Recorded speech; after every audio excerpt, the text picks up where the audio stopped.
A lo largo de nuestros estudios en Josué, hemos estudiado mucho contenido. Hemos seguido a Israel mientras cruzaban el río Jordán y se preparaban para las conquistas tan esperadas que Dios les había prometido. Como lectores y alumnos de este maravilloso libro, nos hemos enfrentado a las lecciones que Israel necesitaba aprender. Hemos sido desafiados a confiar en Dios, seguir a Dios y obedecer a Dios. Las tribus han recibido su herencia en Canaán, y en el caso de Rubén, Gad y la media tribu de Manasés al lado oeste del Jordán. Desde el reparto de la tierra, los israelitas se habían esforzado en afianzarse en sus territorios, ordenar su vida en sus familias, sus tribus y en la nación. El propósito de Dios no era un pueblo guerrero y conquistador, sino una nación a su servicio, dispuesta a rendirle adoración y obediencia. Era una nación teocrática, regida por la ley divina, a la que debían obediencia. Josué estaba convencido de la relación directa que existía entre la obediencia a Dios y las bendiciones y prosperidad en la tierra prometida. Avanzado en años, convocó a Israel a dos despedidas en capítulo 23 y capítulo 24 y hizo un llamado a la obediencia. Ahora estamos cerca del final de la vida de Josué. Sabemos en el final del libro que muere a los 110 años. Al comienzo del capítulo 23, probablemente estaba cerca de su muerte. El discurso de despedida se hacía desde la posición de un padre que exhorta a sus hijos, o de un pastor que vela por el rebaño que Dios puso bajo su responsabilidad. Las despedidas de Josué usan un lenguaje muy similar al discurso final de Moisés, al final de su vida, en Deuteronomio 32 y 33.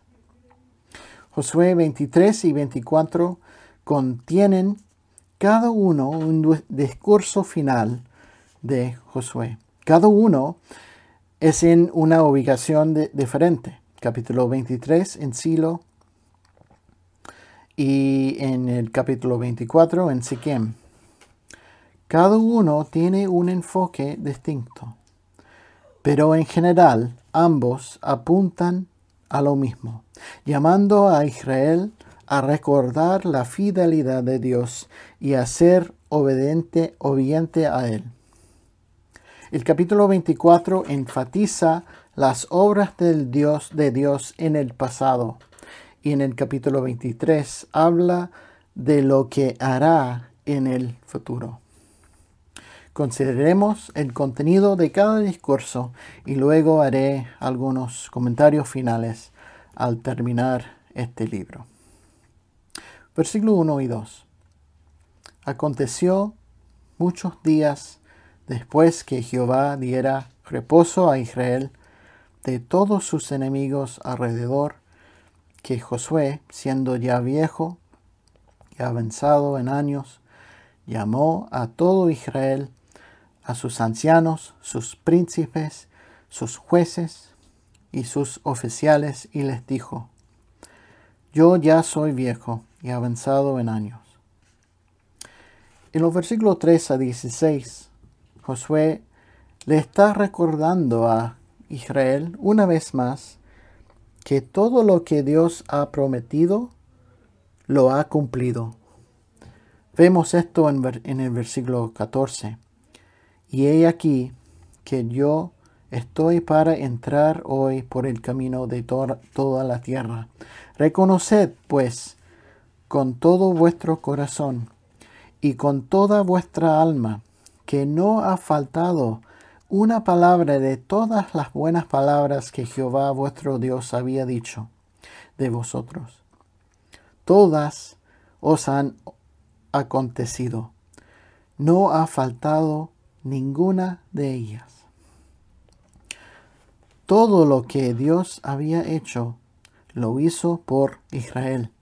Versículo 3 dice, y vosotros habéis visto todo lo que Jehová vuestro Dios ha hecho con todas estas naciones por vuestra causa, porque Jehová vuestro Dios es quien ha peleado por vosotros.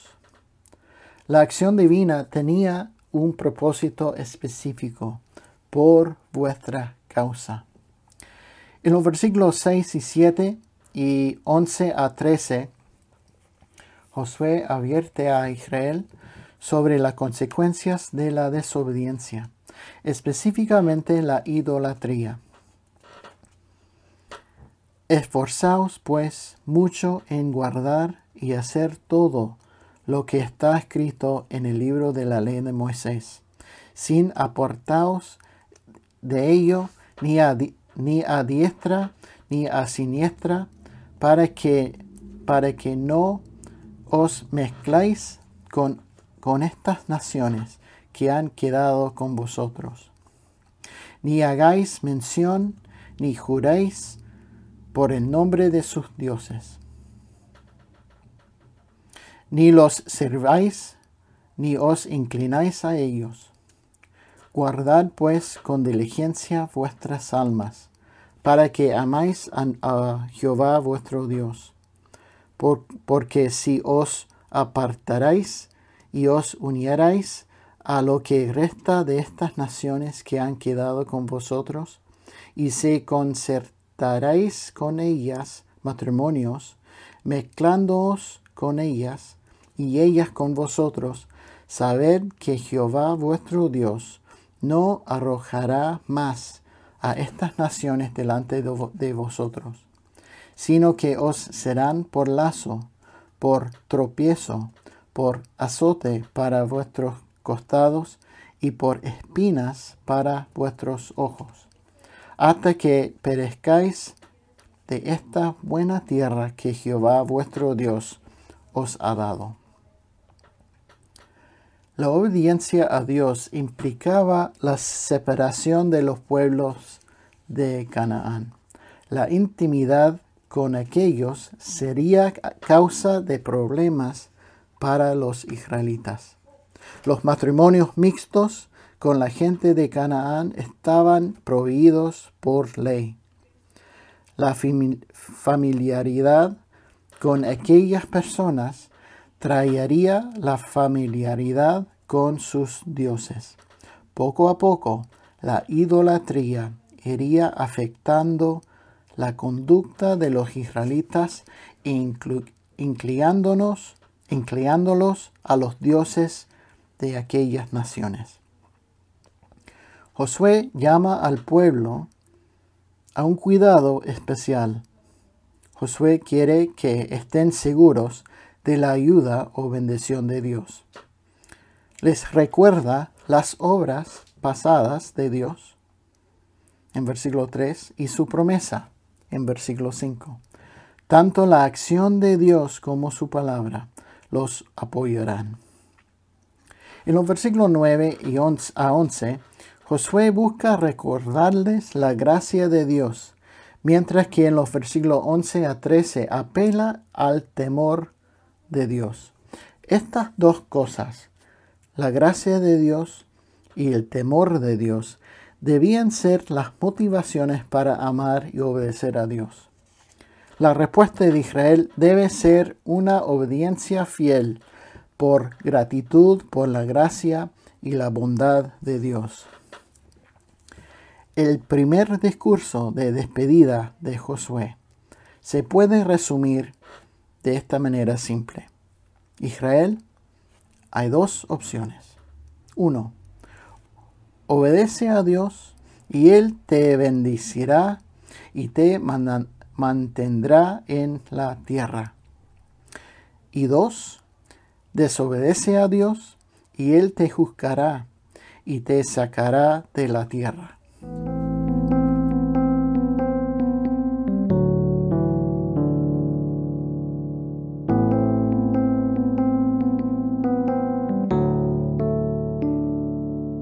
Centrémonos ahora en el capítulo 24 y en el discurso final de Josué. Versículo 1 dice: reunió Josué a todas las tribus de Israel en Siquem, y llamó a los ancianos de Israel, sus príncipes, sus jueces, sus oficiales, y se presentaron delante de Dios. Aunque el santuario estaba en Silo, fue Siquem el lugar elegido para este gran encuentro nacional para renovar el pacto. Siquem era un lugar muy ligado a la historia de Israel. Siquem fue designado como el centro de reunión para la lectura de la ley en la valle entre el monte Ebal y Gerizim. Además, Siquem había sido una ciudad vinculada a la vida de Abraham, el padre de la nación. Allí tuvo el encuentro con Dios y allí le edificó un altar en Génesis 12. En Siquem, Jacob retiró los ídolos que guardaban algunos miembros de su familia, enterrándolos bajo un árbol. En Génesis 35. Esa asamblea nacional no se congregaba delante de Josué, aunque él estaba presente, sino delante de Dios. Todos debían tener en cuenta un respeto profundo y reverente. Estaban delante del Señor. Josué comienza con una advertencia solemne. Esto es lo que dice el Señor, el Dios de Israel. En la primera sección de su discurso, Josué, en el nombre del Señor, comparte la asombrosa historia del pacto de Israel. Se centra en los puntos críticos de la historia de Israel. Al leer esta maravillosa lista de cómo Dios intervino y trabajó, deberíamos sentirnos impactados por el hecho de que esta es una historia que nunca debería haber sucedido. Solo la gracia y el poder de Dios explican por qué ahora había un Israel para estar en Siquem. Para resumir esta sección, tenemos 5 puntos para ayudarnos a pensar en esta sección. Número 1. El trasfondo de Israel era idólatra. Teré y Abraham eran idólatras. Versículo 2 dice: así dice Jehová, Dios de Israel: vuestros padres habitaron antiguamente al otro lado del río, esto es, Taré, padre de Abraham y de Nacor, y servían a dioses extraños. Número 2. El llamado de Israel fue por la gracia de Dios. La acción de la gracia es evidente. Versículo 3. Y yo tomé a vuestro padre Abraham del otro lado del río. Abraham era idólatra. Vivía en un mundo idólatra. No había ninguna razón específica para elegirlo, pero Dios lo tomó. Dios actúa en soberanía y gracia. Hechos 7:2 dice: el Dios de la gloria apareció a nuestro padre Abraham, estando en Mesopotamia, antes que morase en Harán. Dios manifestó su gloria a un hombre idólatra en medio de una nación idólatra. Dios tenía un plan para la formación de un pueblo de quien vendría, según la descendencia humana, su Hijo Jesucristo al mundo. Número 3. La redención de Israel fue por el poder de Dios. Versículo 5. Y yo envié a Moisés y a Aarón, y herí a Egipto, conforme a lo que hice en medio de él, y después os saqué. Número 4. La preservación de Israel fue por la provisión de Dios. Versículo 6. Saqué a vuestros padres de Egipto, y cuando llegaron al mar, los egipcios siguieron a vuestros padres hasta el mar Rojo, con carros y caballería.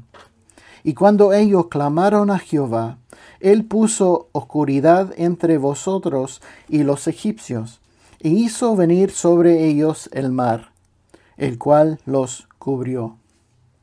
Y vosotros y vuestros ojos vieron lo que hice en Egipto. Después estuvisteis muchos días en el desierto. Con todo, Dios fue fiel con ellos, cuidándolos a lo largo de los años por el desierto.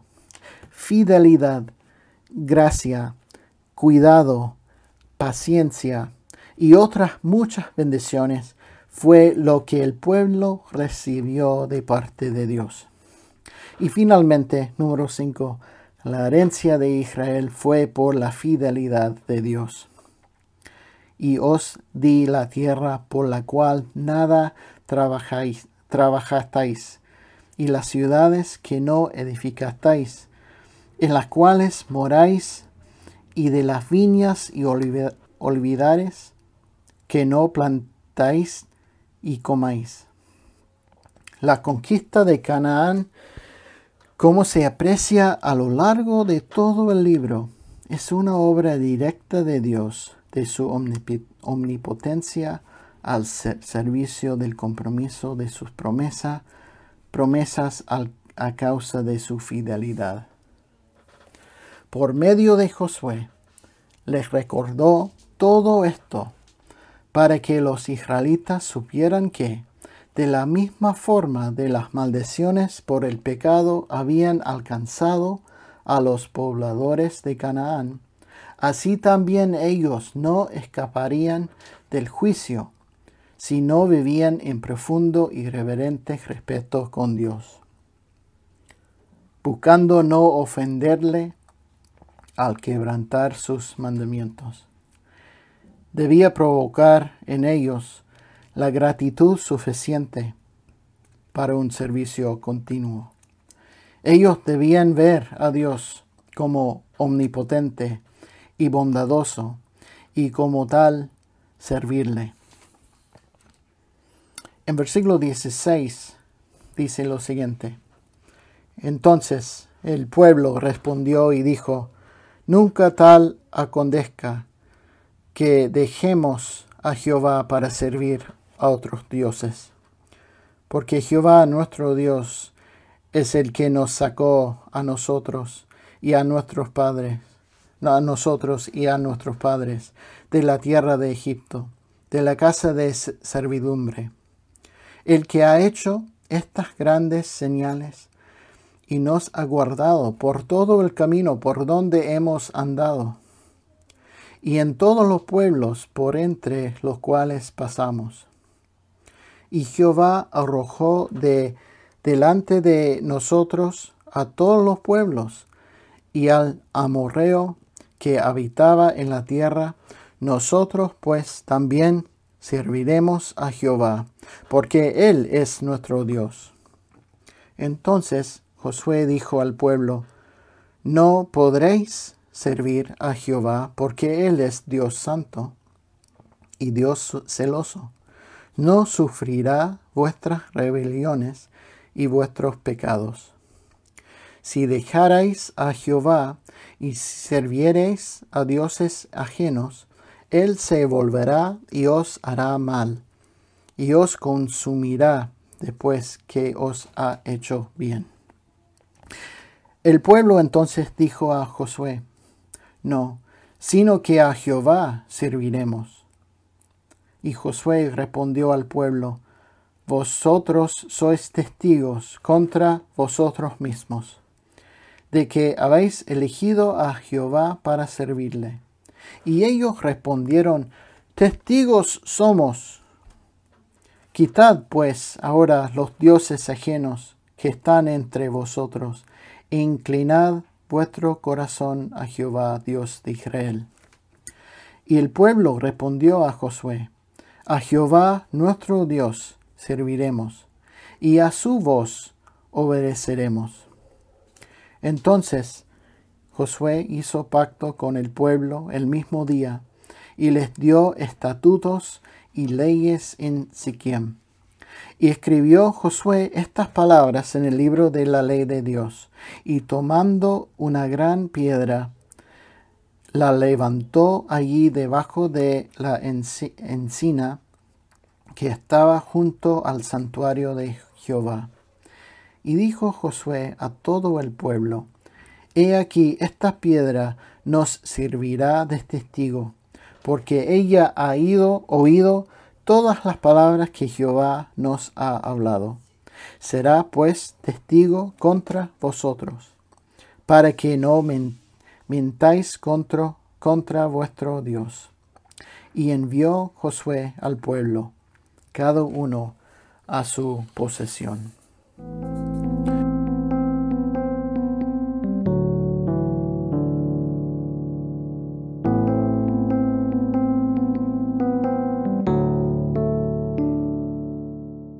Los dos últimos capítulos de Josué nos enseñan algunas lecciones desafiantes sobre el Dios al que servimos. No ha cambiado. Aunque nosotros, como discípulos de Cristo en la era de la Iglesia, no somos la nación de Israel, podemos ver claramente algunas conexiones entre lo que Dios exigió a Israel, de Israel en el pacto, y lo que todavía exige para nosotros en Cristo Jesús, nuestro Señor y Salvador. Por ejemplo, no se aparten de la palabra de Dios. En Juan 14, 23 dice: el que me ama, mi palabra guardará. No se adaptan a las costumbres de las naciones. Romanos 12, 2 dice: no os conforméis a este siglo. No den su lealtad a dioses falsos. Segundo Pedro 2, 1 y 2 dice: pero hubo también falsos profetas entre el pueblo. Muchos seguirán sus desoluciones. No adoran a los ídolos. Segundo Corintios 6, 16 dice: ¿y qué acuerdo hay entre el templo de Dios y los ídolos? No se sometan a su engaño. Efesios 5, 6: nadie os engañe con palabras vanas. No adapten el estilo de vida de las naciones o los paganos. Efesios 5:11 dice: y no participéis en las obras infructuosas de las tinieblas, sino más bien reprenderlas. No se casen ni forman alianzas entre ellos. Segundo Corintios 6:14 dice: no os unáis en yugo desigual con los incrédulos. El libro de Josué termina con 3 funerales: Josué, José y Eleazar. Un comentario sobre los huesos de José. Con este acto de enterrar los huesos de José en Siquem, se cumple una responsabilidad muy importante dada por José a sus hijos en Génesis 50. José pidió que sus huesos fueron llevados a Egipto. Fueron llevados de Egipto, lo cual testifica de su fe en Hebreos 11:22. Moisés sacó los huesos de José de Egipto en el Éxodo. Jacob compró una parte del campo en Siquem, en Génesis 33. En el versículo 31 comparte con nosotros lo siguiente. Y sirvió Israel a Jehová todo el tiempo de Josué, y todo el tiempo de los ancianos que sobrevivieron a Josué, y que sabían todas las obras que Jehová había hecho por Israel. Israel obedeció a Dios mientras vivían los ancianos. Esto, por supuesto, fue algo muy bueno. Pero, ¿qué pasó después de esto? Bueno, ese es el enfoque del libro de Jueces. Jueces 2:10 nos da una triste pista sobre lo que nos espera. Dice así: y se levantó después de ellos otra generación que no conocía a Jehová, ni la obra que él había hecho por Israel.